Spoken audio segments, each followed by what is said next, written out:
કોંગ્રેસના નેતાઓ રાહુલ ગાંધી સહિત અમિત ચાવડા સહિત અનેક નેતાઓ કહી રહ્યા હોય છે કે કોંગ્રેસમાં જે રેસના ઘોડા છે, લગ્નના ઘોડા, વરઘોડાના ઘોડા છે અને લંગડા ઘોડા છે તેને અલગ તારવવામાં આવશે અને માત્ર રેસના ઘોડાઓને જ રાખવામાં આવશે।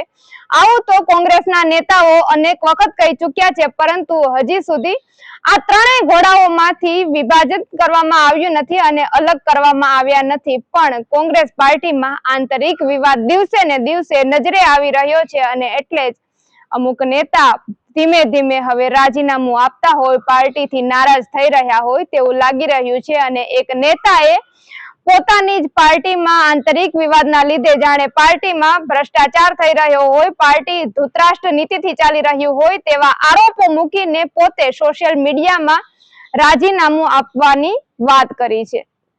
ત્યારે શું છે સમગ્ર ઘટના અને કોણ છે આ નેતા, વિગતે ચર્ચા કરીએ। વૈષ્ણવજન તો તેને કહીએ જે પીડ પરાઈ જાનાને રે। નમસ્કાર, નવજીવન ન્યૂઝ સાથે હું છું અમીષા। કોંગ્રેસના નેતા અમિત ચાવડા સહિત રાહુલ ગાંધી પણ અનેક વખત કહી ચૂક્યા છે કે 2027માં જ્યારે ચૂંટણી થશે ત્યારે ગુજરાતમાં કોંગ્રેસનો દબદબો હશે, કોંગ્રેસ પાર્ટી જીતશે અને ગુજરાતની સત્તા સંભાળશે। પણ કોંગ્રેસ પાર્ટી ગુજરાતની સત્તા સંભાળે તે પહેલા જ પોતાની જ પાર્ટી નથી સંભાળી લઈ હોય તેવું લાગી રહ્યું છે અને એટલે જ કોંગ્રેસમાં દિવસે ને દિવસે આંતરિક વિવાદ બહાર આવી રહ્યો છે અને આ આંતરિક વિવાદમાં કોંગ્રેસના જ નેતા જિગ્નેશ મેવાણી પણ કહી રહ્યા હોય છે કે પાર્ટીમાં કેટલીક ફૂટેલી કારતૂસો છે તેને પણ બહાર કાઢવી જોઈએ। સાથે સાથે આજે જે કોંગ્રેસના કાર્યકર્તા અમિત નાયક છે તેણે પણ નારાજગી વ્યક્ત કરી છે પાર્ટી સામે અને તેમણે પણ કહ્યું છે કે પાર્ટીમાં ધૂતરાષ્ટ્ર નીતિ ચાલી રહી હોય તેવું લાગી રહ્યું છે। હિંમતસિંહ પટેલ સામે કેટલાક આરોપો મૂકતા અમિત નાયકે કહ્યું છે કે હિંમતસિંહ પટેલ ભાજપના કાર્યકર્તા પ્રદીપસિંહ સાથે જોડાયેલા છે અને તેના લીધે જ પાર્ટીમાં વેરવિખેર ચાલી રહી હોય છે।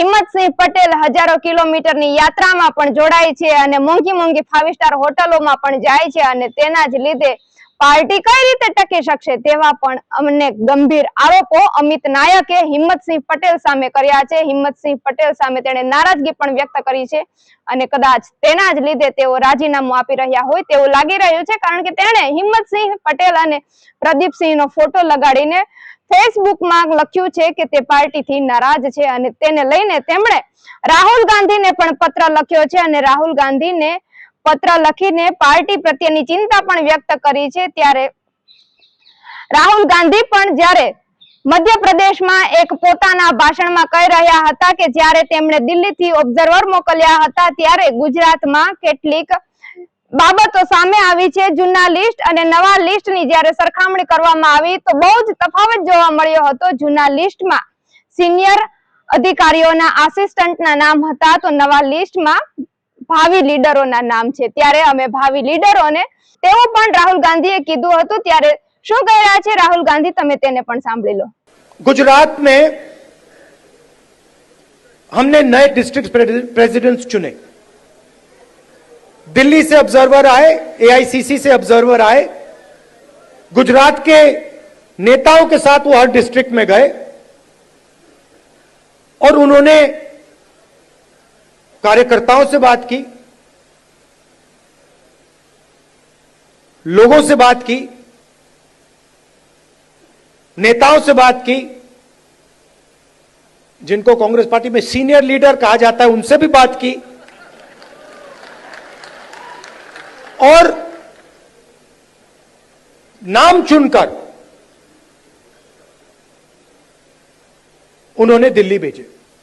मैं 2 लिस्ट देख रहा था, पुराने डिस्ट्रिक्ट प्रेसिडेंट्स, और मैं ये नहीं कह रहा हूं कि उसमें अच्छे लोग नहीं थे और उनको फिर से डिस्ट्रिक्ट प्रेसिडेंट बनाया जा सकता है, तो हम किसी को कैंसिल नहीं कर रहे हैं। अगर आप अच्छा काम कर रहे हो, जो यहां डिस्ट्रिक्ट प्रेसिडेंट बैठे हैं, अगर आप अच्छा काम कर रहे हो आपको कोई घबराने की जरूरत नहीं। मैंने वो 2 लिस्ट देखी, जमीन आसमान का फर्क है। एक लिस्ट कहना नहीं चाहिए मगर सीनियर नेता के असिस्टेंट